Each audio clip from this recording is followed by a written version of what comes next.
Wel, croeso cynnes i chi gyd i'r webinar hon heno. Enw i yw Elinor Gwyn a fi fydd yn hwyluso'r sesiwn dros yr awr a hanner nesaf. A warm welcome to you all to this webinar tonight. My name is Elinor Gwyn and I'll be facilitating the session over the next hour and a half. Now, given the topic of tonight's webinar, we thought it appropriate to provide opportunities for speakers and participants to hear and use the Welsh language. We'll have a mix of Welsh and English throughout the session.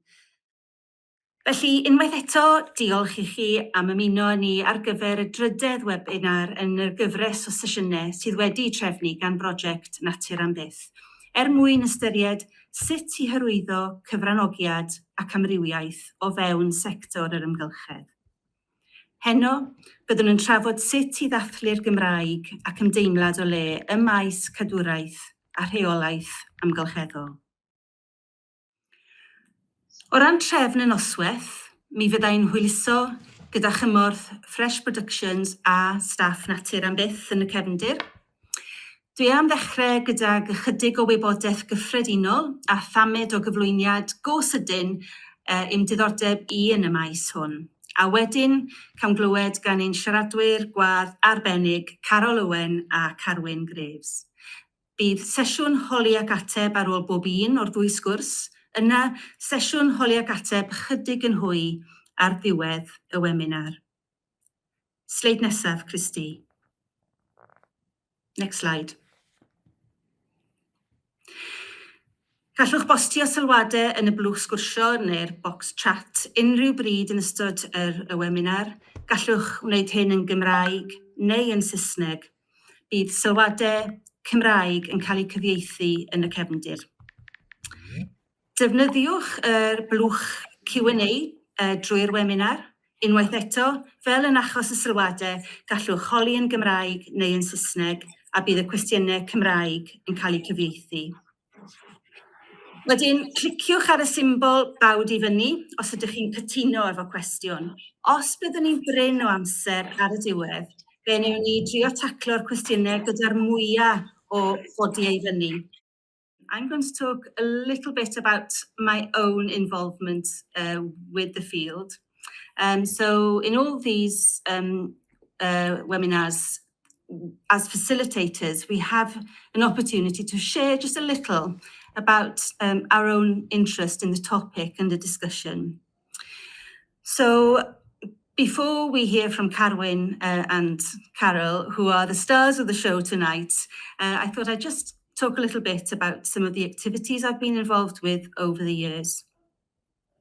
So my interest in the three topics we're looking at tonight, the environment, sense of place and language, particularly the Welsh language, goes back to childhood. It's a lifelong interest, to be honest, and it's had a profound influence on my life and continues to do so. So I put together this slide of images rather than bullet points to act as an aide-memoir, really, to remind me of the things I wanted to mention as examples of my own activities that reflect this interest of mine. The activities fall broadly into 5 categories with quite a bit of overlap between them. So I'm going to just canter through them, really. But starting from the top left, we begin with the first category, which is kind of, well, I describe the category as words, names, and vocabularies, represented by the first 2 slides or the 2 images. So from a young age, I was passionate about roaming through dictionaries, collecting old glossaries, collecting local names for wildlife, habitats, practices, customs relating to land management. And over the years, I've also become involved with standardizing Welsh names for species, currently working on seaweeds, mosses and liverworts, and some of the Natur am Byth species. And I also have the same fascination with place names, collecting, investigating, discussing. Then the second category of activity includes writing in Welsh, whether that's factual, as in the case of an article about this old 18th century map of the coast of Anglesey, which is the 3rd image across on the top line, or a recent book review about the antiquarian, traveller, polymath Thomas Pennant, whose personal artist created the image of this lone tree near Clynog in the top right-hand corner. Or creative writing, moving down to the second line on the left, like this little set of poems written in response to the NRW peatland restoration work in the Tywi Forest. And then translating as well as editing millions of words in this category. I wouldn't like to think how many millions of words I've translated over the years, from descriptions of designated sites to articles, press releases, posters, and social media posts. But to get opportunities for more creative translation is a wonderful thing, such as commissioning poems instead of straightforward translations, as in the case of this Dyffryn handbook for the National Trust. Then moving along the second line, the third category is around collaborating and celebrating, although everything involves a degree of collaboration and celebrating, I have to say. But this category here is represented by a project that involved collecting environmental words from different minority languages and commissioning writers to respond to them. Then next to collaboration, I'm working with at the moment with an Irish printmaker and a Welsh triple harpist, responding to C words that are the same in Welsh and Irish. And then last image on the midline there is around developing a new festival in North Wales that aims to share and celebrate our varied connections with the environment, mainly through the medium of Welsh.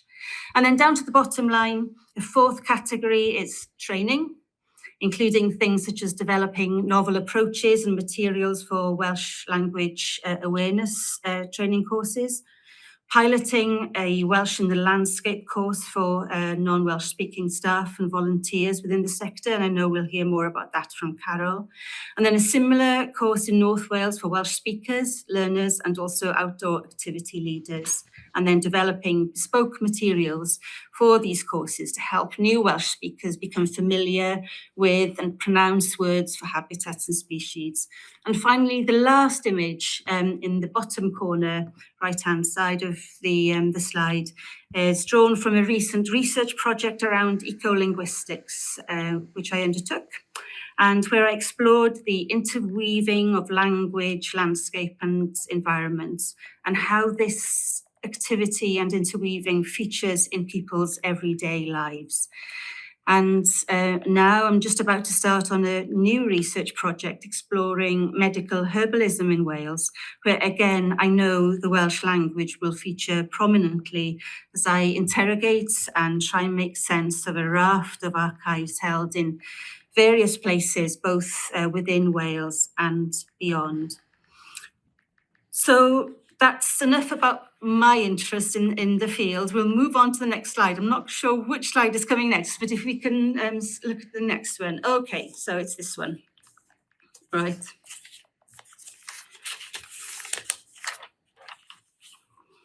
Right, I'm just going to go back to Welsh for this one. A dwi'n mynd I roi ychydig mwy o wybodaeth am y gyfres hon o webinarau amrywiol wrth natur. Lle mae natur am byth fel rhaglen yn awyddus I sicrhau bod rhagor o bobl o wahanol gefndiroedd, galluoedd, oedran, abledd, rhywedd ag ati yn gallu dod I gysylltiad â byd natur. Ac mwyn cyflawni hyn, mae wir yn bwysig yn bod ni'n penodi pobl o bob math I swyddi amgylcheddol a chadwreithol.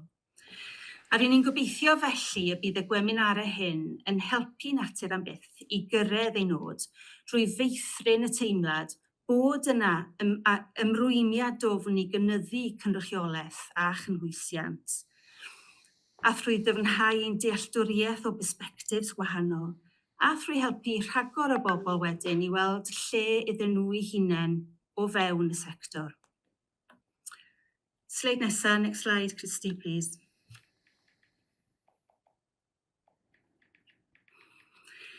Mae 5 webinar yn y gyfres, pob un yn archwilio thema wahanol o ran amrywiaeth o fewn y sector cadwraeth ac amgylchedd. Felly, amrywiaeth o ran hil, cynhwysiant o safbwynt anabledd, dathlu'r Gymraeg ar ymdeimlad o le, sef heno. Wedyn i ddod dathlu cynhwysiant LHDT+, a nolaf dathlu niwroamrywiaeth. Felly hon yw'r drydedd webinar, ond gallwch wrando nôl ar y ddwy sydd wedi cael eu cynnal yn barod. Sleid nesaf, next slide please, Christy. Reit, dyma droi felly at ein siaradwyr gwadd arbennig heno. Ac i ddechrau, gai gyflwyno Carwyn Graves. Mae Carwyn yn byw gyda'i deulu yn Sir Gaerfyrddin o hyd, dwi'n meddwl, Carwyn, dwi'n gwybod bod chi newydd symud tŷ yn ddiweddar. Mae Carwyn yn gweithio gydag undeb y bydyddwyr o ddydd i ddydd, ond rydyn ni'n nabod e hefyd fel hanesydd ac ymgyrchydd bwyd ac fel awdur. Mae Carwyn am gychwyn i gyflwyniad gydag ychydig o Gymraeg a wedyn idde'n troi i'r Saesneg. Felly croeso Carwyn a ni'n edrych ymlaen yn fawr i glywed dy sgwrs di. Diolch yn fawr, Eleanor, a diolch i bawb am y croeso fel petai i'r stafell ddigidol hon. Fe ges i gais i siarad yn bennaf yn Saesneg heno, ac felly mi fyddai'n troi at y Saesneg mewn munud. Dwi'n cymryd hefyd bod nid yn yma yn Gymru Cymraeg iaith cynta, neu'n rhugol eu Cymraeg, ond hefyd bod yna nifer fawr yn ein plith ni heno sydd ddim yn siarad Cymraeg. Felly dwi'n ymwybodol o hynny wrth i ni fynd i'r afel a hyn. Felly dyma fi ar fi'n troi nawr at y Saesneg. So I'm going to switch and continue the rest of it in English because I was asked to do so. And to say, and maybe it's appropriate actually to talk about the topic of the Welsh language in a different language because we'll be seeing as it as it were from the outside. And I am aware, as I was thinking about this, I am aware that many people who work or are deeply involved in nature conservation and so on, whatever term we want to use, don't tend to have much of a background in language. That's maybe a generalization, but I think there's probably something in that. Many obviously trained in the sciences and so on. So unapologetically, I'm going to take those kind of linguistic lenses on things, and hopefully it'll become clear as we go through why I've done that. And the big idea, I'll say a little bit more just about my standpoint coming into all of this in a moment. But the big idea in everything we're about to go through over the next 25 minutes or so is that language, and specifically, of course, in our case, the Welsh language, does provide a unique way of understanding the world. Now, maybe that sounds like a completely non-controversial, obvious thing to say, but I think often when we talk about language in English, the tendency is to say language is a way of labeling things. There's an English word for something and a Welsh word for something. Language is a label. That's fine, it's not untrue, but there's a lot more that needs to be said to get under the skin of that. And that's really what I'm going to be focusing on. What does that mean when we talk about nature in Wales, and specifically the Welsh language? If we move to the next slide, a few slides just rapidly. Who am I to talk about any of this? Well, not an expert by any means on anything, other than perhaps heritage apple varieties. That was a book I had great pleasure in writing, still available. Ask me about apples another time. We move on. Yes, food history. This is a broad mass market kind of introduction, in a sense, to the history of food in Wales. I'm working on something much more substantial at the moment, the history of Welsh food. Believe it or not, no such thing has ever been done before. We move on, though, to, I'm very involved in day-to-day, as well as with the Baptist Union of Wales, with Cegin y Bobl, which is a food charity. We're quite young, but we're growing rapidly here in Southwest Wales. So there's a lot of links between nature and food, or there should be anyway. And we're working face-to-face with people on that. So moving on, just giving you a sense of who's talking to you. And then this book, yes, it's the story of the Welsh landscape, as the subtitle says, but I think it's fair to say it brings a strong linguistic lens to the Welsh landscape. At least that was my intention. And that book came out about 2 years ago. And the new one, if you move on to the next slide, takes things a lot further. This is not out yet. This is coming out in April now. But this is really the successor to Tir, titled Cynefin, and we'll come back to that word in a few moments. So moving on, again, that gives you a little bit of background, some of the things I've worked on and written on that are germane to this topic. And for now, spending most time on the first of these 3 points, but also looking at the other two, I'm going to just structure things in this way. Firstly, the idea of seeing our places and habitats in Wales, using that word cynefin, cynefinoedd, which we'll come back to, through a Welsh language lens. What does that mean? I talked about language as a label. That's fine. But what does it mean to actually see it through the lens of the language, rather than just looking at places and nature around us, using Welsh words, because they're not the same thing. So that's the first one. The second one then is language as culture. And what does that mean for conservation, for the natural world? And thirdly, language as an experience. And I guess I should say as a culture, as a way of life, as a frame for seeing things for many people in our country, including more than half the time myself. We live in Welsh. I'll come back to that and what that means, for some ideas as to what that means for the natural world. And then point 3, as an experience, there are many, many people in Wales, about 70% of the population, who don't speak Welsh. Or at least that's what they might say, depending on how you ask the question. There are very few people in Wales who don't speak any Welsh. Go to Gloucester, just over the border, ask the people there to count to 5 in Welsh, or what thank you is, and they have no idea whatsoever. Silly example, perhaps, but it makes the point, I think, that the language is an experience for everybody in Wales who has any kind of longevity here, wherever they come from originally in the world. And that's relevant to the topic tonight. So moving on to the next slide, and that first point, if we may. And I just want to get everybody here, before I say anything else. I've already implicitly acknowledged it. We've all got a relationship with the language. And I want you to think about that. What is your relationship with the Welsh language? Maybe it is the way that you live life day to day. Maybe it was your parents' or grandparents' language, but not your own. Maybe it was a language of education, but not your first language, not your mother tongue in any sense, your heart language, if you like. Or maybe it's something that some people that you know speak, but it's a bit of a mystery. Maybe it's something you're proud of, but couldn't say that you speak. Maybe it's something you find very difficult and annoying about living in Wales. And there are other valid answers too. I'm just going to give us 10 seconds. Maybe if you've got a phone or a piece of paper, maybe just write down, in a few words, what is your relationship with the language?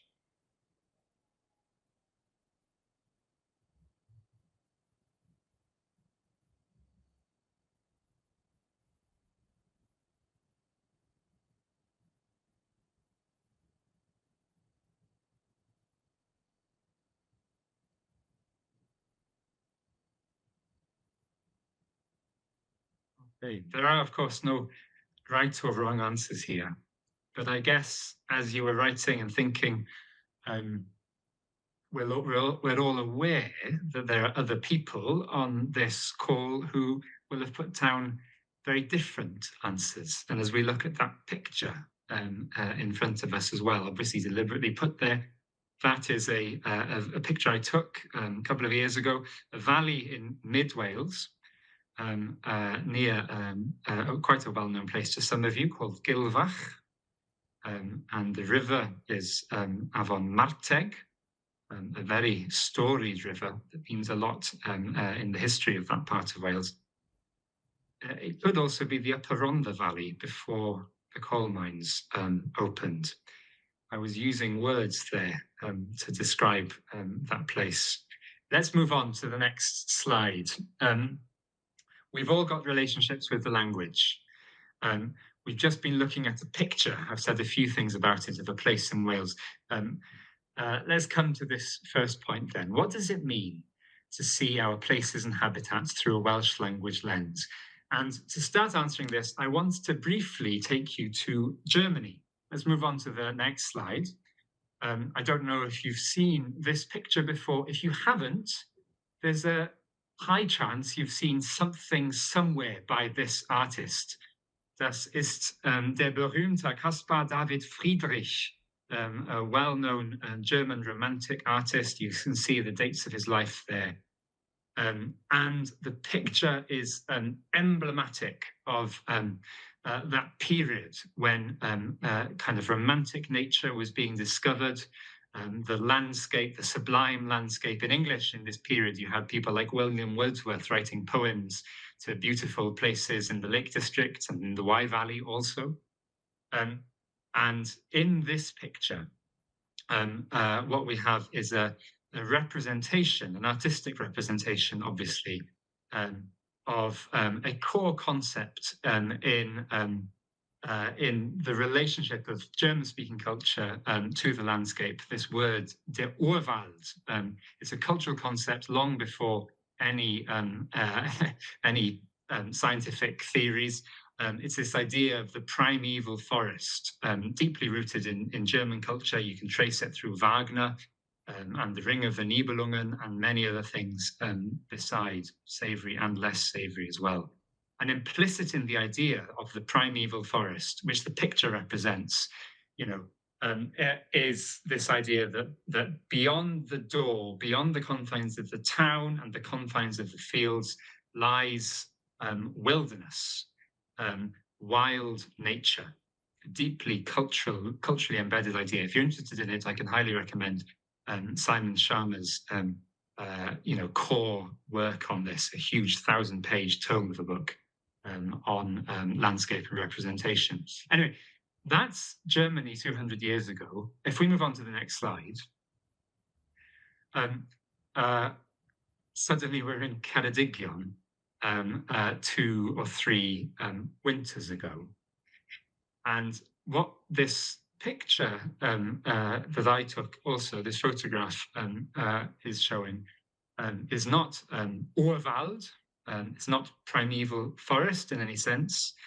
It's a relatively unknown patch of Tros. And then, of course, the question comes, and I do apologize for those who have read Tir, but we need to cover some of this ground.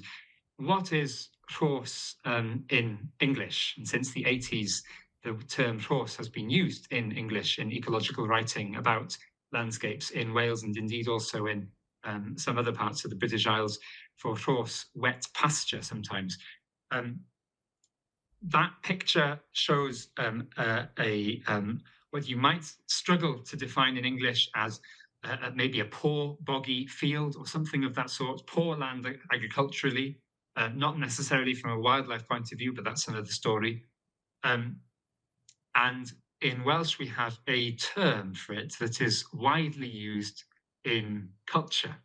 There's a well-known current performing band, Cowboys, Tros Botunog from North Wales. It turns up in the Welsh translation of Silent Night, in one of the first lines, that Christmas carol, well known, and Night on the Tros. The carol, originating in Austria, of course, translated into Welsh and is contextualized immediately by use of the word Tros. What is that in English? We could say heath, but that takes us to the New Forest and to a very different sort of landscape, ecologically speaking, to this one. We could say moor, but that takes us to Yorkshire and to also very different landscapes, highland, whereas Rhos is often lowland. Rhos is the word. If we move on to the next slide, we could give perhaps an even sharper example. Can we have the next slide, Christy? Mynydd. And again, a word that may be familiar to those of you with a knowledge or a fluent knowledge of Welsh. And I say to you, what is mynydd in English? And you say to me, well, mynydd is, of course, mountain. Well, that's good insofar as it goes. But the problem is that the word mountain in English immediately denotes land that is necessarily very much higher than any surrounding hills. A mountain always has a peak in English, whereas in Welsh, you've got many, many mynydd areas in Anglesey, some of which are not the highest part of even the surrounding parish or community. In Aberporth, there is a patch of Aberporth, I've put it on the slide, traditionally known as Mynydd Aberporth. It is a relatively low-lying part of the parish of Aberporth. In Cardiff, we have a large hospital known in English as Heath Hospital, colloquially, known in Welsh by many people as Mynydd Bychan. Heath, Mynydd Bychan. Before that area was urbanized, you could have stood where that hospital is and seen the much higher hills of Kincoed and the Wenallt, Cefn up to the north, and to the east, the Mynydd Bychan is not even particularly prominent by the standards of local topography. In other words, the word mynydd in Welsh, though it also clearly translates well into mountain, in many cases, mountain would be an utterly inappropriate translation for it. You'd have to find another way of getting the toponym across in English. So the lens, do you remember that word I used a little while ago? The lens that the language uses for the landscape works according to its own understanding of the landscape, which is clearly, even just in the examples given, quite different to those used in English, and even more so from those used in, and I use German as an example of a relatively, a language and a culture relatively close by, with lots of interaction with Welsh over the centuries, and yet different enough to make the point. The point being, having talked about Oerwald, the primeval forest, look in any of the Welsh cultural archive, by which I mean the myths, the poetry, sayings, folk songs. Look for this idea of the dark forest, such as you find in the Brothers Grimm. The dark forest that is beyond the bounds of civilization, those wild places that we don't go to because they're full of monsters. They're there throughout German culture. They're simply not present in Welsh culture. The lenses, the cultural understanding of what place means is very, very different. So we move on to the next slide. Yes, and just to make the point perhaps even more clearly, I took a well-known German illustration. I pick perhaps a too well-known Welsh artist of the 20th century, Cyffin Williams, and a relatively prominent, well-known painting by the standards of these things that Cyffin painted. I believe this was in the 1980s, and widely reproduced, available in print and so on and so forth, called The Way to the Cottages, as a cultural representation of place, and indeed, I put it to you, of language. I'm not suggesting in any way that my selection is scientific, but put that next to Caspar David Friedrich. Look at the oeuvre of the two artists in the round, and ask the question, the tip of what iceberg are they representing? We're in a very, very different territory here with Cyffin, and a different understanding, therefore, of the place of people and of nature in the landscape than we were with Caspar David Friedrich. I let that stand, and you may disagree as you will, but I make that point. Let's move on. Yes, and give just a couple of other examples from a different cultural form where people have related to nature and the landscape within the mainstream of Welsh language culture. If we move on to the next slide, again, I wrote a fair bit about this in the new book that isn't out yet. This poem that you have in front of you is an englyn. This is in Cynghanedd. It's in a Welsh strict meter. Very strict rules as to how you write this. I like to say that an englyn, I mean, englyns have been written in Welsh for, in one form or another, over 1,000 years. They're very mainstream. When my daughter was born, a friend of ours who is a poet who's never been published, nobody knows about him, he writes englyns. He wrote one to celebrate her birth. This is normal. You find these on gravestones and so on and so forth. This poem, this englyn, was written by a, at the time, young poet in May 1990, Myrddin ap Dafydd, to commemorate the death of a local hedge layer called Cled. I translated it with Myrddin's full blessing. I'll read it out in the original and the translation. So the original says, "Yn hwf y draen, mae feder o, yn gwyni, yn gan wrth ei gofio. Hwyther cyll ymhlithau'r co, gan ei wen yn gwanwyno." And in translation, in my poor translation, "In the thorn's growth, his skill blossoms white into song as it remembers him, and woven the hazel rods still under his smile, here spreading." So this idea in the poem that this hedge layer, having died young, an untimely death, that as the hedge that he laid comes into blossom in this particular spring, that it remembers him, it celebrates his life. A very common sort of idea in Welsh language poetry of this sort. I could have picked an example from generations before this, or a more recent one with no difficulty. This idea of the consonance, if you like, between people and the landscape, the cynefin from which they come and in which they live. We move on only because I think that the poem makes the point clearly enough. And I'll actually move on from this slide as well, even though there's much to be said there, and from this one too, because I am aware of time.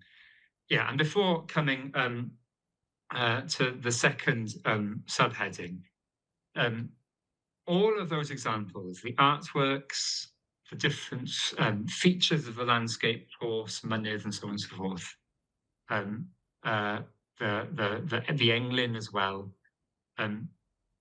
I was trying to start answering that question. What does it mean to see places and habitats through a Welsh language lens? And what I was trying to say with those examples, and if I had more time, I could open this up a lot more. But what I was trying to say with those examples is that as people involved in conservation, which I take it you are, if you're here this evening, I think that there is a meaningful way of relating to place, to habitats, to the natural world, using the Welsh landscape, using the Welsh language, and allowing it to frame how the language is understood. So rather than saying, rather than importing and mapping the landscape using terminology and frameworks that come from other cultures, because everything is cultural before it's scientific, using the frameworks that the culture here already provides. And I've provided just a few hints, and of course there are many, many more of the range and the breadth, and Eleanor's work, I think, gives many, many more of these as well, of the resources available within Welsh language culture that can help with this, be they poems, be they paintings, be they structures, be they sayings, be they many, many other things besides. So I guess the big idea is the thought world, if you like, that the language carries implicitly within it. That takes us on much more briefly to the second point. Let's go back one slide. This idea of the language as a culture. Why am I talking about this? I'm talking about this because just a few quick points about what this means. It means that for people who speak Welsh every day, that is unthinkingly how everyday life is structured. I think that bears saying when I'm talking English. It gives people shared reference points. My wife is English from Berkshire. She learnt Welsh as an adult. She's fluent in Welsh. The thing that she finds hardest is in conversation with Welsh speakers is when they talk about shared reference points from within Welsh language culture, be they pop songs or sayings or in-jokes in the culture that she has no background of. She's completely fluent in the language, but she doesn't have those shared reference points. I would go further and say that the language quite clearly carries with it, or the language culture carries with it, a set of expectations that we Welsh speakers have. I'm allowed to say this, I'm the first language Welsh speaker. I think that Welsh speakers demonstrably, we tend to have a big chip on our shoulder and we tend to be very defensive of the language and culture. I don't think that's a particularly controversial statement, and it's one I would be allowed to make. What are those expectations? How does that impact the landscape? Well, some of them are to do with the intergenerational nature of many aspects of the culture, the expectations around how you relate to neighbours, and so on and so forth. Okay, that's the background, talking about language as a culture. If we move on to the next slide, what does this mean for nature conservation? Quite briefly, I'm not going to talk to all of these bullet points, work, home, and bro, or community and home patch,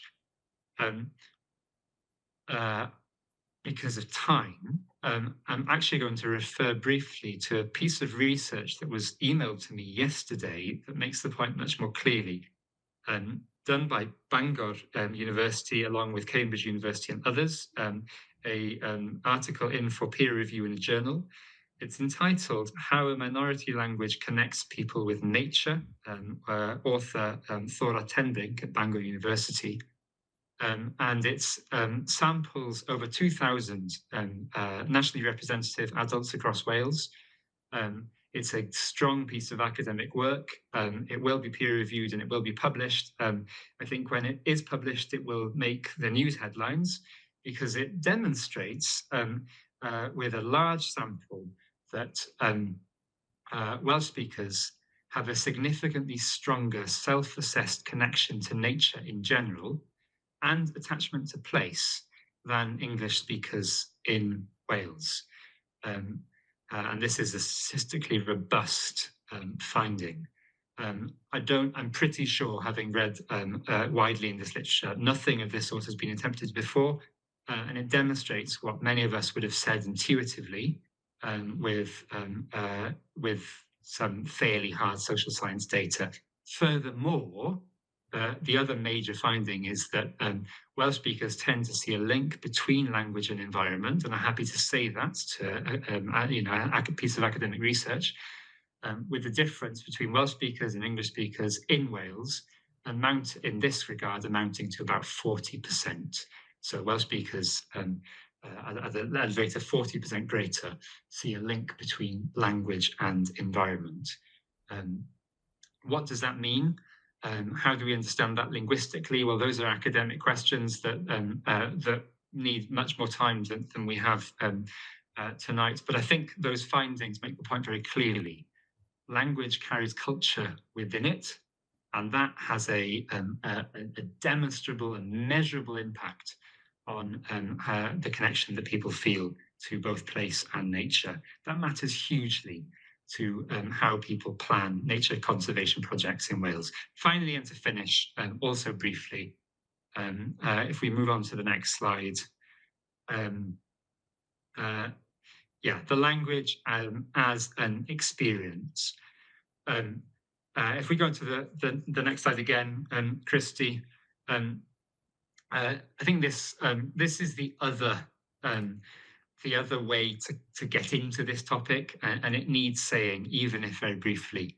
And this is simply that, look, again, not to make things personal, but I think personal examples are always helpful. I have many friends here in Carmarthen, well, 4 families I know now, who have moved here from different countries in Africa, Cameroon, Ghana, Nigeria, since 2020. They don't speak Welsh. Their kids are in different schools in and around Carmarthen. For them now, the Welsh language is a part of their experience of life. And this matters hugely. I wouldn't want anything I was saying earlier to be taken to mean that there is an agenda around nature conservation using the Welsh language the frameworks that the Welsh language offers that therefore excludes others. It's demonstrably the case that the language is an experience, and it can be part of people's experience of the landscape that is open to everybody. And some of this is patently obvious, but probably worth saying anyway. Obviously, this is true when it comes to things like place names. What does Cnwcar Hydd mean? Well, it means the knoll of the what's the English term? The female deer. I've had to blank as to the term. Anyway, the knoll up in the hills. But what does that mean at a deeper level in terms of where those words come from, what it tells us about what used to be present in the landscape, the links into the culture of that area and so on and so forth. All those things are open to anybody. History. If I say the word Rhyd Cymerau and you're a first language Welsh speaker and you're educated in Welsh, chances are that word is freighted with connotations to you. And those connotations are to do with the history of a piece of Carmarthenshire landscape. If you don't speak Welsh, it's a name and you want to know more. Maybe we can talk about it in the Q&A. Immediately, it's not just the name as a label, but history is right there. And the history of people and species together, that matters too, farming and nature. And thirdly, species. Glas y Dorlan. What is Glas y Dorlan? But also, what could Glas y Dorlan be, even for somebody who doesn't speak Welsh and is maybe never going to learn Welsh? It's kingfisher, by the way, but literally, it's the blue one of the waterside, the blue one of the waterside. Well, isn't that another way to understand the kingfisher, even in English? And we can have that sort of bilingual fun playing with words. So it's an experience for everybody. I appreciate that this is already what many of you do day to day. But I think that third point needs making to complement the other ones. I will thank you, Kirsty. We'll finish. I think there is a final slide. Oh yeah, I'm flogging my book. You can buy your book. Christmas is only however many days away, 330 days till next Christmas. So there you go. You can buy the book. But in all seriousness, I am looking forward to the comments and the questions and to Carol's talk. So without further ado, diolch yn fawr iawn. Gwych iawn. Diolch, Carwyn. Digon I gnoi cil arno, plenty of food for thought, as always. Jack's working hard in the background. Do we have any questions or comments for Carwyn?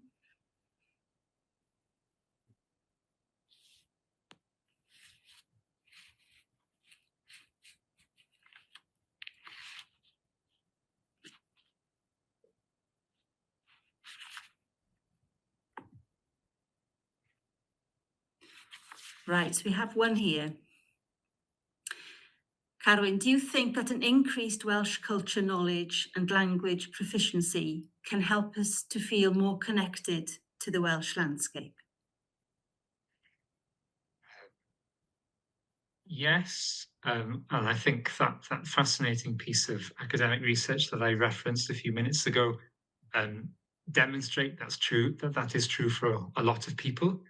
And I think interestingly, it's true for those of us who are fluent in Welsh or first language speakers, in a different way, but just as much as it is for people who don't speak Welsh fluently.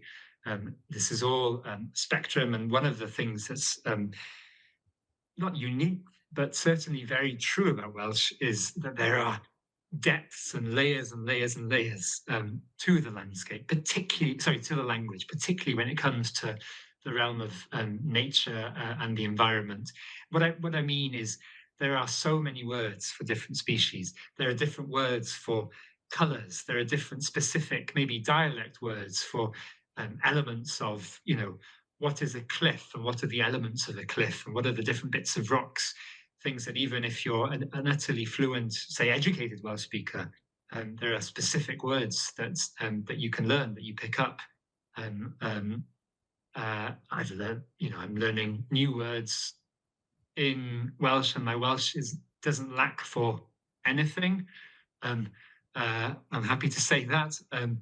I have very good written Welsh. I can translate and everything, and yet, and I think any professional Welsh translator worth their salt would say the same thing. There's always more you can learn. So that there's a depth there, and particularly when it comes to the landscape. So yes, in so many ways.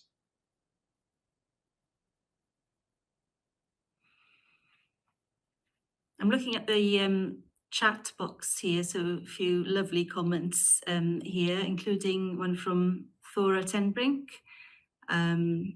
who you referenced in your talk, who says that learning Welsh has opened the door to a whole new world to me, or at least a culture. And a few people have added similar comments there. Great. And I suppose one thing I am is a linguist. I do speak a number of other languages fluently, including some dead ones. And the reason I mentioned that, the value of that in returning to Wales in my case, has been to really see every language is unique. Every language, is genuinely a treasure.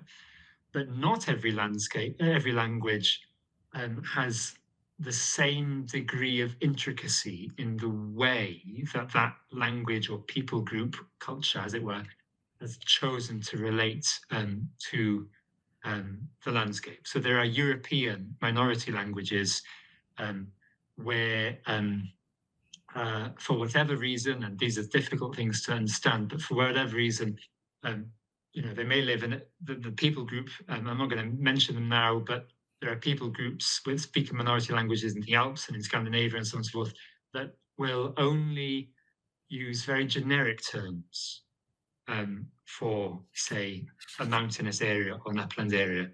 And interestingly, that doesn't tend to be the case with Welsh. Welsh has tended to be very specific and actually have in many cases, a profusion. Although there are gaps in Welsh, fascinating ones, as Eleanor knows well.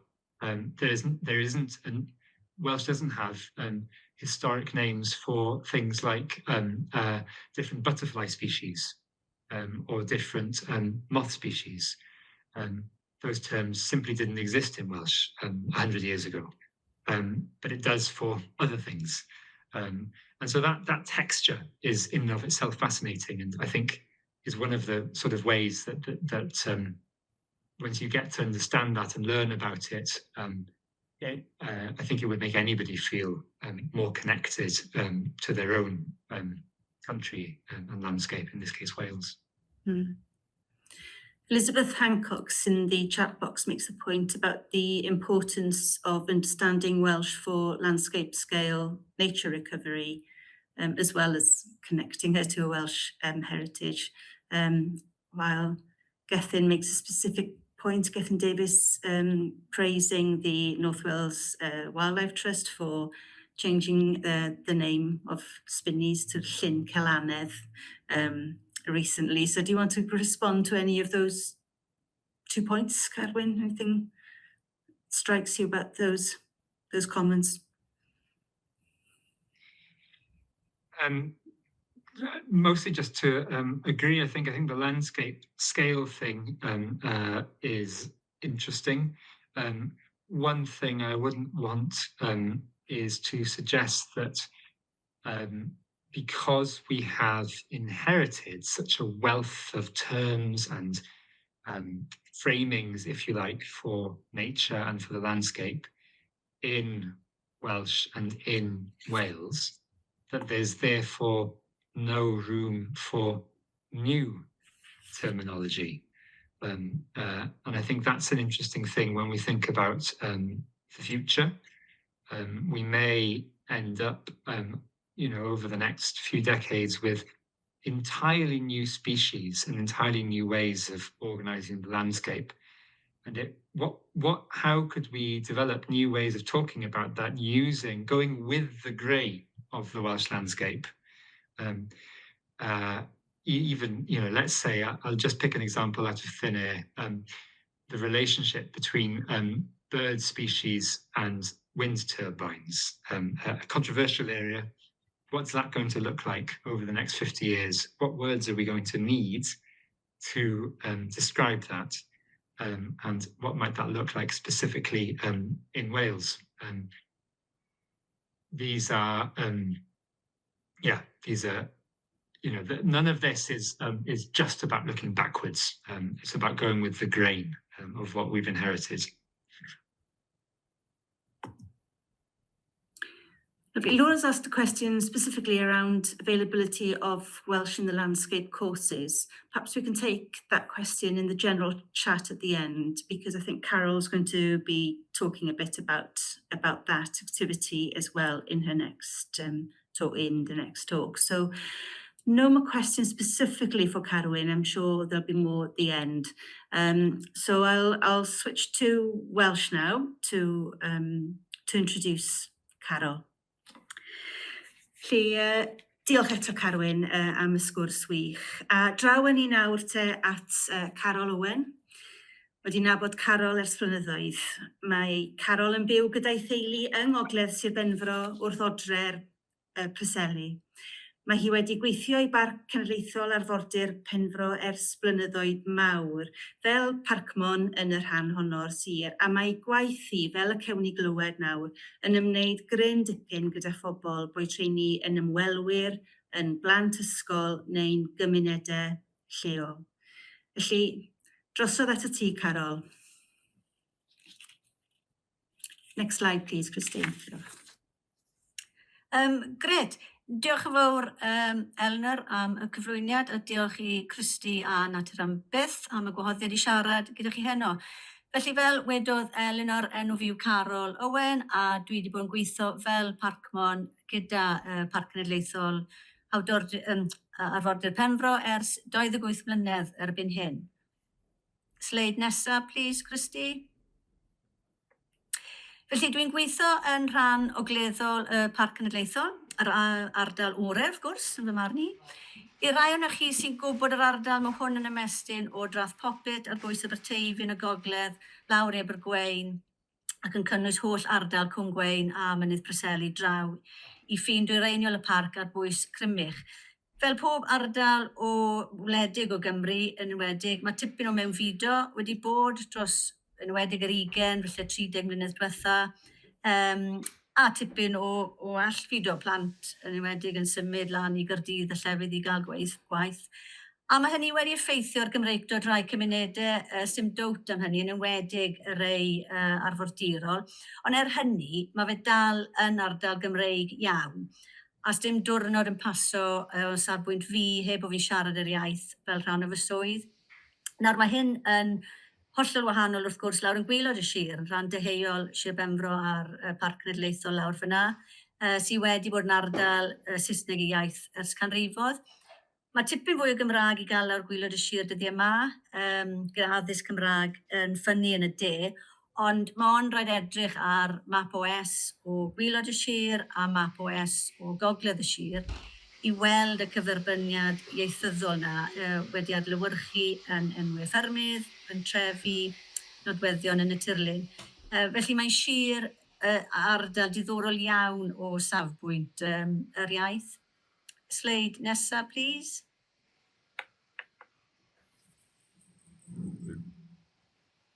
Nawr, un peth sydd wedi newid yn 28 mlynedd ers fi fod yn y swydd yw'r ffordd mae awdurdod y parc yn ymdrin ar iaith. Yn sicr dwi wedi gweld newid positif gyda polisi yn dod mewn ar sail gwaith Llywodraeth Cymru sydd wedi trawsnewid agwedd yr awdurdod tuag at yr iaith a hynny mewn ffordd positif iawn.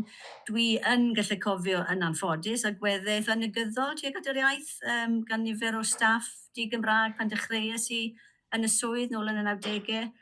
A braf gweud bod hynny ddim yn wir nawr. Mae'r text sydd ar eich sgrin yn dod o'r hwb Cymraeg newydd sydd wedi cael ei creu i staff, achos na siwt gwmynt o staff gyda ni nawr sydd yn dysgu'r iaith, a mae hwnna'n peth ffantastig i weld. Bydde dim gobeith bod rhywbeth fel na wedi cael ei greu rhyw 30 mlynedd nôl, dim o gwbl.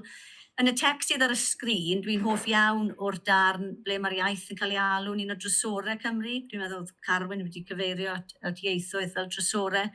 Dwi'n cytuno gyda hwnna 100%. E-bost ac oni bai, mae fe yn un o drysorau Cymru.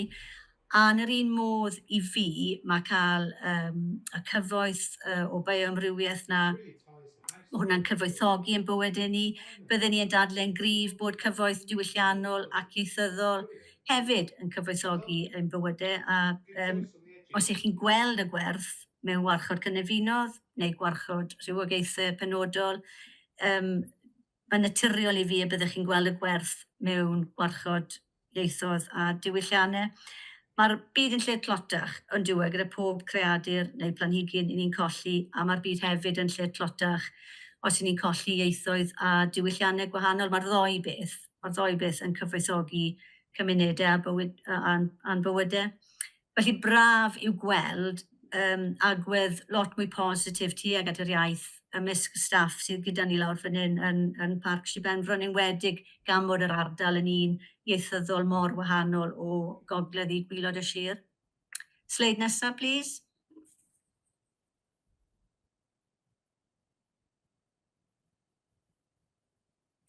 Felly, mlaen i swydd fi yn benodol fel ranger. Nawr, mae rôl y ranger a beth mae hwnna'n golygu o ran gwaith ddydd i ddydd yn amrywio'n fawr o fudiad i fudiad a hyd yn oed o un parc cenedlaethol i barc arall. Ond lawr fan hyn yn Sir Benfro, mae rôl o biti gweithio gyda pobl. Felly fel rhan o fy swydd, dwi'n gweithio'n rheolaidd gyda gwirfoddolwyr yn gwneud gwaith cadwraeth ar ran y tîm cadwraeth ac ar llwybrau. Dwi'n mynd mas a ysgolion ar tripiau, dwi'n mynd mewn i ysgolion i siarad. Dwi'n cysylltu gyda grwpiau cymunedol, dwi'n gwneud sgyrsiau fi nos, arwenteithiau cerdded, gweld perchnogion tir, a ceisio yw'r gair fan hyn, dylanwadu ar y ffordd mae pobl yn ymddwyn pan maen nhw'n ymweld yr ardal, i ceisio sicrhau bod nhw ddim yn cael effaith negyddol. Ond fel rhan o bopeth dwi'n neud, a pe bydde rhywun yn gofyn i fi am un brawddeg byr i esbonio beth yn gwmws mae'r swydd o biti, bydden ni'n gweud bod fi'n ceisio ysgogi diddordeb, chwilfrydedd ac angerdd am tirlun a bywyd gwyllt y Parc Cenedlaethol yn y pobl dwi'n cwrdd â. Dwi ddim yn gweud bod fi'n llwyddo, neu na, gyda pobl o bell ffordd, ond yn sicr na beth fi'n treial gwneud, achos drwy gwneud hynny, wrth gwrs y gobeith yw bydd pobl moyn gweld y lle yn cael ei warchod, gymaint a dwi moyn gweld y lle yn cael ei warchod. Nawr, wrth gwrs, mae lot o wahanol ffyrdd o geisio meithrin y teimladau yna am pobl, boed dangos golygfa hudolus iddyn nhw, tynnu nhw mewn i helpu gwella cynefinodd, fel bod nhw'n gweld y gwerth a ymddiddori yn bywyd gwyllt, rhoi profiadau cofiadwy iddyn nhw yn yr awyr agored ac yn y blaen. Ond i fi, mae cysylltu pobl gyda'r iaith hefyd, gyda'r rôl I ware yn neud na, yn meithrin y tymladau cryf na. Felly beth dwi'n mynd I neud nawr yw just siario cwpl o siample o fy ngwaith ble mae'r iaith Gymraeg wedi neu yn chwarae rôl blaen llaw wrth ymgysylltu â phobl. Sleid nesaf, please, Christy. Felly yn gynta, nôl yn 2020 pan glaniodd y sefyllfa Covid ofnadw na'r pen yn I gyd, Wen I gyd dwi'n siŵr yn chwilio am ffyrdd o gadw mewn cysylltiad gyda staff, ond hefyd gyda gwirfoddolwyr. Felly, bu o'n i'n ffodus blynyddoedd nôl I gael Elinor lawr I wneud cwrs Cymraeg yn y Tirlun. Felly cymeres I beth nath Elinor a symleiddio fe reit lawr. Dwi ddim da'r gallu sydd gyda Elinor, ond cyniges I wneud sgwrs syml ar Gymraeg yn y Tirlun, gyda'r bwriad o esbonio ystyr rai o'r geiriau Cymraeg sydd i'w gweld tro ar ôl tro yn y gogledd y sir, boed hynny'n enwau llefydd, enwau ffermydd, neu nodweddion yn y tirlun, a wedyn rhoi esiample o'r lleol o'r geiriau yna, a siarad y bytu'r llefydd, ac yn olaf, rhoi elfen o help I bobl I ddeall sut I weid y geiriau yna yn gywir. Felly oedd hwn wedi'n nelu at staff, ond yn bennaf at gwirfoddolwyr, di-Gymraeg neu dysgwyr. Wen I bach yn amheus, mae rhaid I weid, beth I siwt bydde fe'n mynd. Chymod, dwi ddim yn ieithydd fel Carwyn, crafus I yn Cymraeg lefel o fi. Fi bydde'r cyntaf I weid bod treiglo fi bach yn amheus.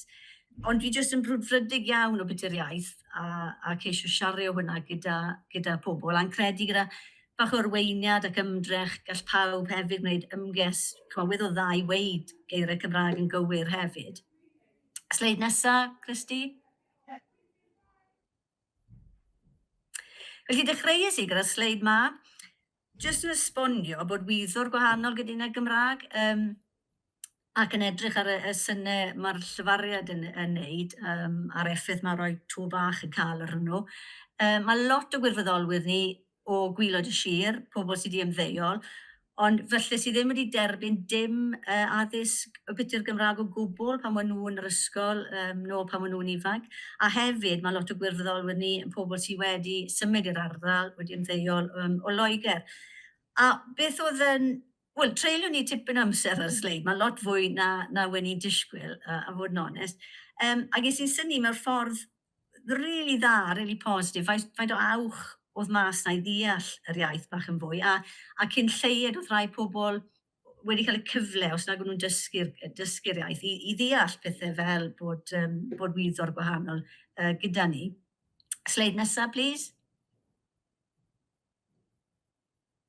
A es I mlaen wedyn, just I fynd trwy cyfres o eir, rhyw 20 gair dwi'n credu oedd da fi, oedd sleids gyda fi fel un, rhyw 4 gair ar pob sleid, a chi'n gweld rhai'r geiriau piges I fyna, a rhai eraill oedd, chymod, rhai mawr, aber, llan, carn, pont, rhyd. Chymod, geiriau sy'n gyffredin iawn dros Gymru gyfan, dim ond yn lleol. A esbonio beth oedd I ystyr nhw, a siwt I gweud nhw'n gywir, a beth oedd yn hyfryd ac yn galonogol dros ben, oedd faint mor positif oedd yr ymateb, a'r nifel o bobl weles I wedyn ar ôl I ni gylled dod mas o'r cyfnod clo. Gweld pobl misiodd ar ôl ni, ar ôl wneud y sgwrs, faint wen nhw'n gweud faint mor defnyddiol o'n I wedi ffindo fe, faint mor ddiddorol. A felly oedd wedi profi fi bod diddordeb cryf yn yr iaith yn bodoli ymysg pobl sydd yn byw yn lleol, ond sydd ddim yn ei siarad e. A ers ni, dwi wedi gwneud y cwpl o weithiau ers ni, a mae rhaid fi wedi bod fi yn cael boddhad mawr o wneud y sgwrs yma a gweld yr ymateb ymysg pobl. Sleid nesaf, please, Christy. A wedyn fel rhan o'r swydd, dwi'n lwcus iawn bod cysylltiadau agos gyda ni yn y gogledd gyda'n ysgolion lleol. Nawr mae hwnna'n eitha rwydd, 2 ysgol sydd da ni yn y parc cenedlaethol, lan fan hyn, a mae byti wych gyda ni rownd y ffin. Felly dyma sleid o Cwm Gwein. A ges i'n cysylltu gan y pennaeth yn ysgol y Cwm, a mae hi hefyd yn pennaeth yr ysgol Cysma. Moyn trafod edrych ar creu prosiect bach o amgylch edrych ar enwau percy yn yr ardal. Sleid nesaf, please. Nawr, mae'r pennaeth yma yn eitha glew ar y teg iddi am taflu rhyw prosiect ydi gili a cael bach o arian grant. Felly, steddon ni lawr gyda'r athrawon o'r ddoi ysgol a cynghorydd o'r cyngor cymuned i weld a gallwn ni dynnu prosiect bach at ei gili. A dethon ni lan ar prosiect mae percy ni gyda'r bwriad bod y plant yn y ddoi ysgol yn dysgu am ei ardal lleol drwy dysgu am enwau'r percy yn yr ardal a beth o'n nhw'n gallu tynnu hwnna o ran hanes yr ardal. Sleid nesaf, please. Felly, yn y bôn, bydd y plant yn edrych ar mapiau degwm ar wefan y Llyfrgell Genedlaethol, edrych ar ystyr y geiriau oedd hwnna'n taflu lan a beth oedd hwnna'n rhai o'r enwau'r percy mae'n gweud wrthyn nhw beth i hanes yr ardal yn y gorffennol, wedd map hyfryd hwn wedi cael ei greu a taflen gwybodaeth. Bydd yr ysgolion ar drip lan i'r Llyfrgell yn Aberystwyth. Ond wedyn rhan fi o'r prosiect oedd mynd ar plant mas am cwpl o deithiau cerdded yn yr ardal, galw mewn cwpl o ffermydd i siarad am yr enwau'r y percy o amgylch y ffarm penodol na. A wrth gwrs beth oedd yn diddorol oedd bod gwahanol enwau nawr o lot fawr o'r percy na beth wedd y plant wedi ffindo ar y mapiau degwm. Ac oedd hyn wedyn yn sbarduno sgyrsiau o amgylch sut wedd defnydd o tir wedi newid dros amser, sut bydde newid falle mewn tenant a rhyw ffarm neu perchenog yn golygu falle bod enwau newydd yn cael ei defnyddio rai percy. A wedyn hefyd oedd y ffaith bod rai o'r percy bach wedi cael ei bwrw mewn un parc mawr, ac oedd hwn wedyn arwen at trafodaethau am dulliau modern o ffermio o gymaru gyda'r gorffennol, a'r gwahaniaeth o tynnu cloddiau mas yn gwneud i'r tirlun ac hefyd i bywyd gwell.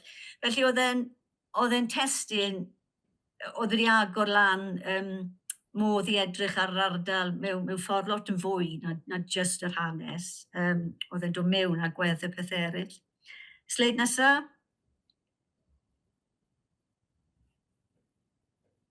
A diwedd y prosiect wedyn, wedd bod y plant wedi cynhyrchu, arlunio arwyddion a fel rhan o'r arian grant oedd modd argraffu rein wedyn ar borden trwchus a job fi oedd rithro rownd yr ardal yn rhoi rein lan ar y percy cywir, tipyn o job, mae rhaid i weid, matio'r arwydd gyda'r parc. A nawr ni'n gwybod bod rhaid yn mynd i para am sbel hir iawn mas fyna ar y tir, ond mae e'n eitha neis am y tro i weld yr arwyddio yma mynd yn co trwy'r ardal a tôn testyn siarad i bobl, neu os mae ymwelwyr yn gweld nhw, mae'r QR code bach na ar y gwylod, mae modd mynd i wefan i darllen bach yn fwy byti fe. A just wrth bod fi'n edrych ar hwnna, mae eisiau clau arwydd parc y fel yn lifio'n desperate, am ysau, byddai fi'n neud hwnna rhywbryd. Sleid nesaf, please.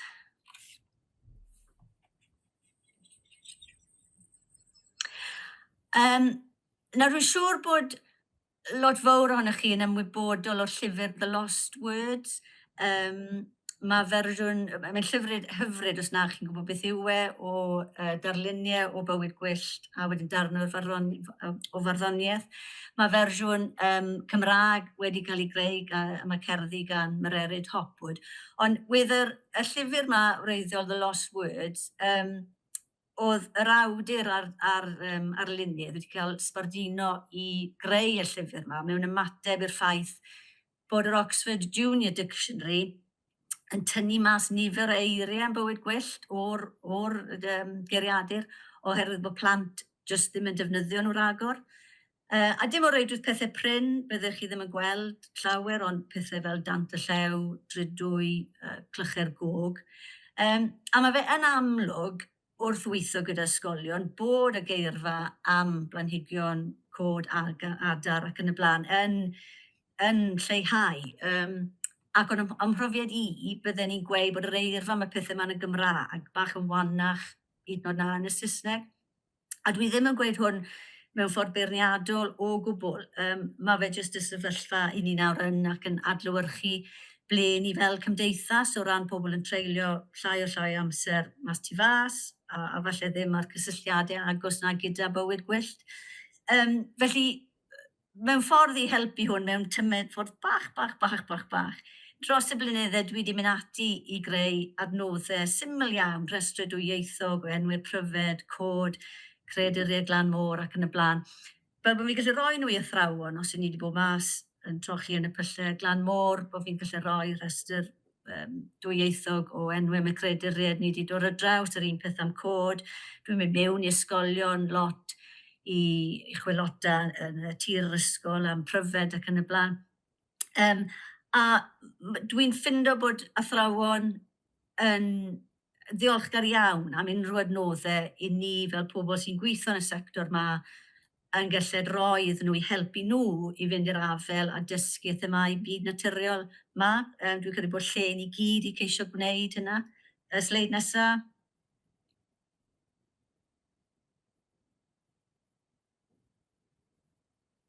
A esiampl bach arall fan hyn o ryw quiz cysylltu'r enwau gyda'r lluniau o pili palod beth sy'n mynd rownd i roi o'r sioe amaethyddol lleol. A mater bach yw creu adnoddau bach fel hyn, ond to mae fe jyst yn help i cadw'r enwau na a'r geirfa na i fynd. Sleid nesaf, please, Christy. A yn yr un modd, dwi'n mynd adnoddau syml dwyieithog gyda fi ar deithio cerdded Cymraeg i siario gyda pobl, to os maen nhw moyn, sy'n fforso unrhyw beth ar pobl. Ond enghraifft fan hyn o rhestr enwau blodau gyffredin y sir, a mae rhestr tebyg dy fi o enwau adar y môr.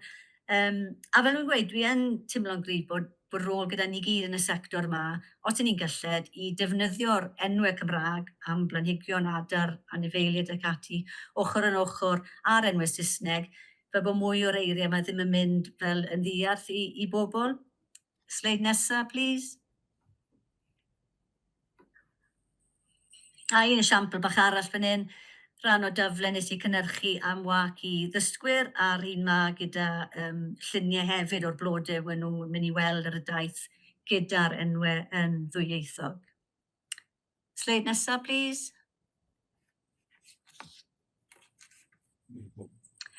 Ac yn olaf wedyn, un o'r perks mawr y swydd yma yw cael arwen teithio cerdded.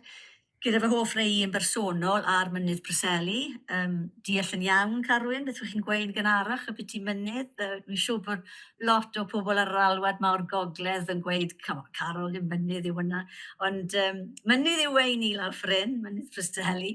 A pan dwi'n arwen y teithio cerdded yma, dwi'n siarad yn amlwg beth i hanes y Parc Cenedlaethol, dwi'n siarad beth i pwysigrwydd yr ardal o safbwynt cadwraeth, sut mae ffermwyr yn defnyddio'r comin. Chymod yr holl stwff da yna, ond fy hoff beth yw siarad am yr enwau sydd wedi cael ei roi ar darnau o'r tirlun, a esbonio ble dwi'n gallu ystyr enwau, a sut maen nhw'n helpu ni i ddeall mwy o beth yw'r tir ar ardal.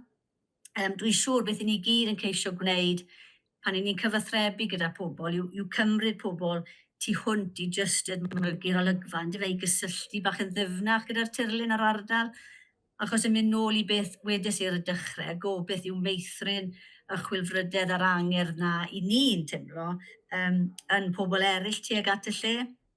A mae rhaid fi weid bod pobl wastod yn ymateb ac yn ymddiddori yn yr agwedd yma am y trafodaethau hir yn deillio mas o siarad am y tirlun. Felly jyst y 4 dwi wedi rhoi lan ar y sgrin fyna nawr. Di'r geiriau wedi dod lan. So cors tewgyll. Mae pob un o'r ein yn gweud rhywbeth i chi am yr ardal diwedd. So mae patchyn grigog, mae hwnna'n disgrifio beth sy'n tyfu na, mae'n ardal llawn o grig. Mae cors tewgyll, mae hwnna'n disgrifio ansawdd y pridd, y tir, y ffaith bod e'n tir gwlyb. Mae restr gerig wedyn yn cyfeirio at nodwedd daearegol. Y man lle bydd y rhewlydd yn dod off y tir uchel a wedi gadael y cerig yn y pwynt isiel fyna o dan. A un ffefryn fi wedyn yw Cerrig Marchogion. Mae Cerrig Marchogion yn ardal o gerrig ar wasgar ar draws rhan o'r mynnu, ond mae'n cyfeirio at marchogion yn gysylltiedig gyda stori Culhwch ac Olwen, a'r marchogion yn hela'r twrch trwyth trwy'r ardal. A mae'r ffaith i fi bod modd cyflwyno i bobl rhan pwysig o diwylliant ni fel Cymru, sef ein storïau fel Culhwch ac Olwen a'r Mabinogi, trwy nodwydd fel Anna Tirlun. Mae hwnna jyst yn arbennig, a mae'r sylwadau dwi'n cael nôl wrth pobl wastad yn cyfeirio faint maen nhw wedi mwynhau ochr nawr daith cerdded a beth maen nhw wedi clywed. Sleid nesaf. A felly dwi'n mynd i pennu fyna gyda rhan o gerdd Preseli gan Waldo Williams ar y sgrin. A jyst yn annog chi gyd, pinau i chi'n siarad Cymraeg, ddim yn siarad Cymraeg, wedi byw yn Nghymru eriod, neu wedi symud i fyw yma dwe, jyst i ymddiddori a gwerthfawrogi'r iaith, achos dwi'n hyderus bydd gwneud hynny yn cyfoethogi'r gwaith i chi wneud, pwy bynnag fath o rôl sydd gyda chi yn y maes hyn, ond hefyd dwi'n teimlo bydd e'n helpu chi i feithrin diddordeb yn y gwaith i chi'n gwneud ymysg cymunedau lleol, ond hefyd ymwelwyr. Sleid nesaf. Felly diolch yn fawr i chi am wrando. Gwych, diolch yn fawr i ti, Carol. Mae jyst mor hyfryd clywed am yr holl weithgareddau gwahanol yma sydd yn digwydd ar lawr gwlad. Yn waith arbennig yn mynd ymlaen yn Ngogledd Sir Benfro. Reit, mae gennym ni 8 munud ar ôl bobl o'r sesiwn hon. Felly, gai weld ar lan y cwestiynau, gen i weld beth sydd gyda ni. Iawn. Ni ddechrau efo cwestiynau penodol i ti, Caro, felly, a wedyn agor allan i weld os yna ambell gwestiwn arall allan ni gymryd o fewn yr amser sydd ar ôl. Reit, oedd Laura Gynnefach yn gofyn am y cyrsiau Cymraeg yn y dirwedd.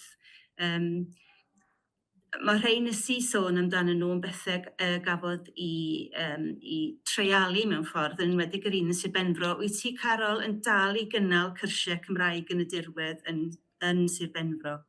Wel, beth dwi wedi wneud oedd e'n sgwrs mwy na cwrs. A dwi wedi wneud cwpl o weithiau i wahanol grwpiau o fewn yr ardal, ond dwi ddim yn rhywbeth dwi wedi agor mas, chymod, ymhellach na hynny. Mae'n fi, byddwn ni ddim yn gweud bod un fi yn cwrs o bell ffordd, rhyw awr anner, chymod, o sgwrs eitha syml, ond dwi yn, o'r ymateb dwi wedi cael yn lleol, mae fe'n amlwg bod y diddordeb na, yn sicr. Mae wir diddordeb yn y peth mae pe bydde rhywun moyn pigo fel anaredig dyge. Chymod, p'un am eisiau teilwra fe i wahanol ardalodd, ond fel yn gweud, mae lot o'r geiriau wedi ni'n cyfro, maen nhw'n berthnasol i bob ardal o Gymru. Mae hwnna rhywbeth felly sy'n eisiau rhoi ar restr siopa bod eisiau cynnal mwy o'r cyrsiau yma ledled Cymru a'i cynnal nhw yn gyson.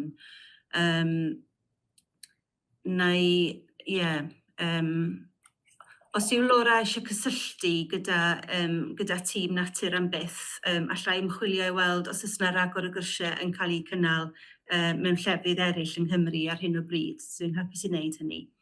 Mae yna gwestiwn wedi dod gan Richard Edwards. What is it about Welsh that encapsulates greater meaning rather than English of place? Dwi'n meddwl bod hyn i fi. Yn fras, mae hyn i'n ei gyda hanes y ddwy iaith, a hefyd un o'r pethau yna does dim modd ei hesbonio, sef jyst y ffyrdd mae gwahanol ieithoedd yn disgrifio y byd. Yn aml, ddim yn ddieithiad o bell ffordd, ond yn aml mae enwau lle yn y Saesneg, fel yn y Ffrangeg, yn dibynnu ar enw unigolyn. So cymwch Birmingham, yn enghraifft. Ham, hen air o Saesneg sydd wedi marw erbyn hyn, yn golygu treflan neu anedd neu rhywbeth. ing, pobl a dyn oedd hynny. Ac os ydych chi'n edrych ar llawer iawn o enwau lle yn Saesneg, maen nhw'n dilyn y patrwm yna, maen nhw'n deillio o unigolyn, arweinydd neu beth bynnag.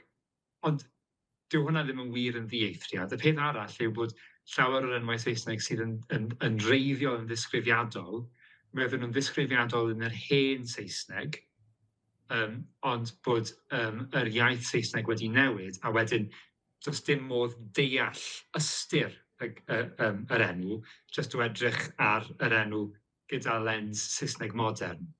Yn y Gymraeg, a does dim digon o ddogfennaeth i wybod i alluolrhain yr holl fanylion yma, ond i ryw raddau mae'r iaith ysgrifenedig o leia wedi newid llai dros y 1000 o flynyddoedd diwetha yn yr Saesneg, mae hynny yn wir.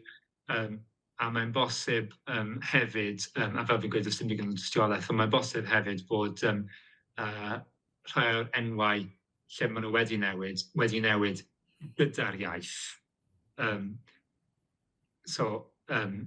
Mae Ffrainc yn neud hyd yn gliriach na Saesneg, yn Ffrainc mae llawer iawn o'r enwau lle mi oedden nhw'n neud sens fel petai yn y Lladin, ond oedd i Lladin newid i Hen Ffrangeg, a Hen Ffrangeg newid i Ffrangeg canol a Ffrangeg modern. Erbyn hyn, dim ond gair yw yn hytrach na bod chi'n gallu gweld fel gyda enwau Cymraeg, chi'n gallu torri nhw lawr mewn i'w gwahanol rhannau y gair. So bron bob un o'r enwau Hyrci oedd gyda Carol ar y map, neu bron unrhyw bentre yng Nghymru, y mwyafrif llethol, mi allwch chi edrych ar y gair a dweud, dyna ystyr yr enw. Nid felly yn aml iawn yn Saesneg neu Ffrangeg. Hanes iaith yn newid yw hynny yn y bôn. Iawn, ni'n bryn iawn o amser, ond dwi'n ymwybodol bod yr darn ola yma o'r sesiwn fod i trio adnabod camau nesaf. A wedyn ni'n meddwl, reit, licen ni trio gofyn rhywbeth i chi'ch dau. Mae yna sylwad eraill a cwestiynau eraill am enwau yn Gymraeg a rywogaethau rhai doniol ag ati, ond ddrwg gen i di am adael hynna. Dwi eisiau holi Carwyn a Carol. So gennych chi restr siopa nawr o bethau hoffech chi weld yn digwydd i gynyddu'r math o bethau ni wedi bod yn trafod heno. Beth fydde ar dop eich rhestr siopa chi? O ran y sector amgylcheddol, na i gynnig un i gychwyn, licen ni weld swyddogion treftadaeth iaith ym mhob corff amgylcheddol, yr sector gyhoeddus a'r trydydd sector, ledled Cymru, achos gobeithio bod sesiwn heno wedi dangos pa mor fawr yw'r pwnc, pa mor ddamdyr, pa mor bwysig yw a sut mae iaith yn plethu efo'r amgylchedd. A mae'n golygu llawer mwy na chyfieithu, pwysiced yw hynny mewn cyrff amgylcheddol. Felly dyna fydde ar dop y rhestr siopa i, swyddogion treftadaeth iaith ym mhob corff amgylcheddol yn gyrru'r math yma o weithgareddau amrywiol yn ei blaenau. Felly un gan y ddau ohonych chi, Carol a Carwyn. Wel fe a i am yr adnoddau syml yma i ysgolion ac yn y blaen. Ni'n colli geirfa, yn enwedig ymysg y to ifanc, dwi'n gweld lot o athrawon, mae'r athrawon hen yn gred, mae'r athrawon mwy ifanc, dwi'n gweld bod y geirfa ddim gyda nhw, a'n aml, mae rhaid nhw i ni wylo bob man am adnoddau, wedyn falle bod yr adnoddau yna, mae mwy o ymdrech wedi cael ei wneud i hala nhw i edrych yn ffansi na jyst wneud nhw yn ddefnyddiol, chymod. A felly dwi'n meddwl os ni'n gallu helpu athrawon, mae'r awch mas na, mae lot fwy nawr o waith yn mynd mewn o ran cael ysgolion mas, annog ysgolion i ddefnyddio'r awyr agored yn ei themau ac yn y blaen. Yn ni fel Parc Cenedlaethol, dwi'n mynd mas o ysgol, es i am mas o ysgol wythnos diwetha, dwi'n mynd mas o ysgol wythnos nesaf. Mae ysgolion a want i fynd mas i'r awyr agored, a dwi'n meddwl mae eisiau ni fel mudiadau a pobl sy'n gweithio yn y sector yn rhaid i wneud popeth yn gallu i helpu'r athrawon yna, achos falle ddim na i, falle bod nhw wedi dod o'r cefndir hanes neu cerdd neu beth bynnag, i helpu nhw gyda adnoddau syml, geirfa ac yn y blaen, a pyd o'n meddwl gormod y byti bod pobl yn gofod edrych yn ffansi, sy'n rhaid i pethau mae'n costi lot o arian. Dwi'n whipo mas stwff, just yn unan, taflen dwyieithog, gret, just the job, na gys i isio arnyn nhw. A cael y pethau yma wedyn mas i ysgolion i helpu'r athrawon i ddysgu'r... Achos mae genedlaeth nesaf, mae'r plant yn dwlu. Chymod, ewch chi a plant i trochi yn y pylle dŵr, ewch chi a nhw i wylo am pryfed. Mae plant yn dwlu ar y pethau yma, wedyn mae'n just helpu ar athrawon bod y geirfa yna, bod ni ddim yn colli mwy o'r eiriau yma, dife, o defnydd plant sy'n dod lan nawr, bod nhw ddim yn gwybod beth yw beth. Reit, o Carol. Carwyn, dy un syniad di? O'n i'n mynd i weid yn union yr un peth â Carol. Gwir pob gair. Plant yw'r allwedd fan hyn, dwi'n meddwl.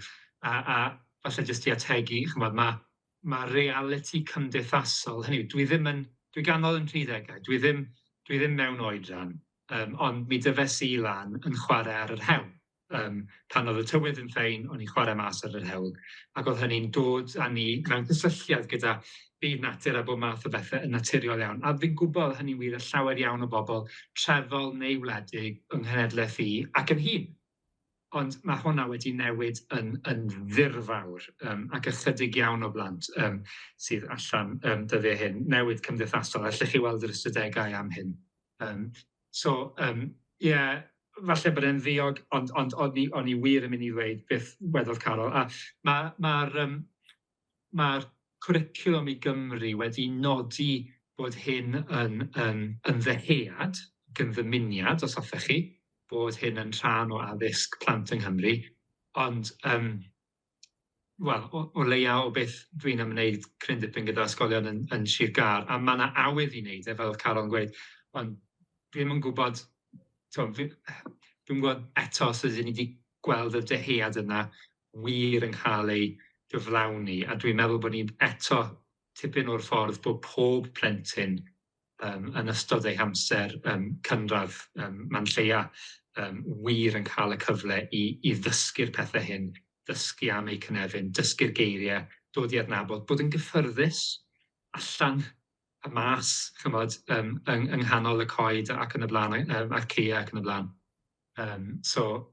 Y plant. Reit o, rewn ni symud ymlaen i'r sleid nesaf, Christy. Are we hopping over, Christy, the survey?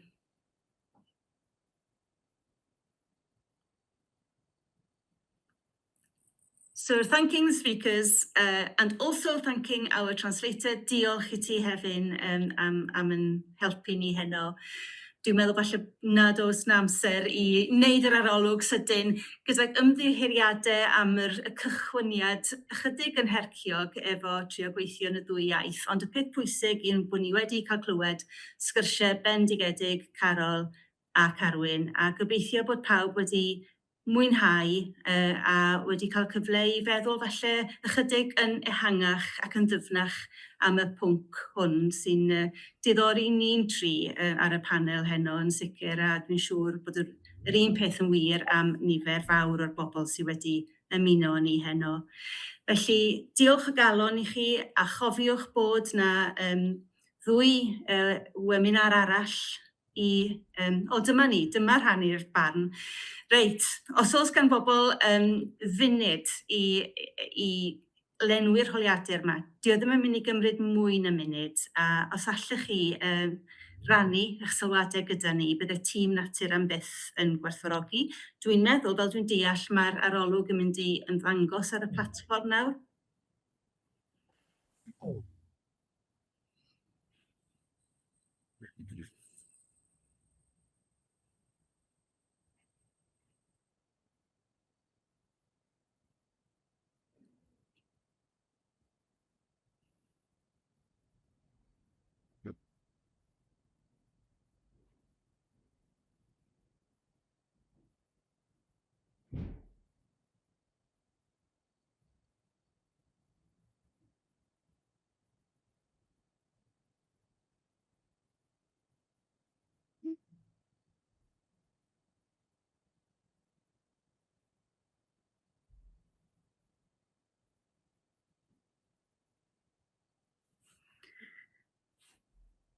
Dwi'n gobeithio bod hwnna wedi gweithio, achos dyn ni ar y pen yma ddim yn gallu gweld unrhyw beth yn digwydd. Felly, Christy, shall we move on to the next slide? Lovely. Felly, cofiwch, mae yna 2 webinar i ddod eto. Cynta ar y 19 o Chwefror yn dathlu cynhwysiant LHDT+, a'r un ola wedyn ar y 19 o Fawrth yn dathlu niwroamrywiaeth. A bydd croeso mawr i chi gyd yma heno i ymuno gyda'r sesiynau hynny.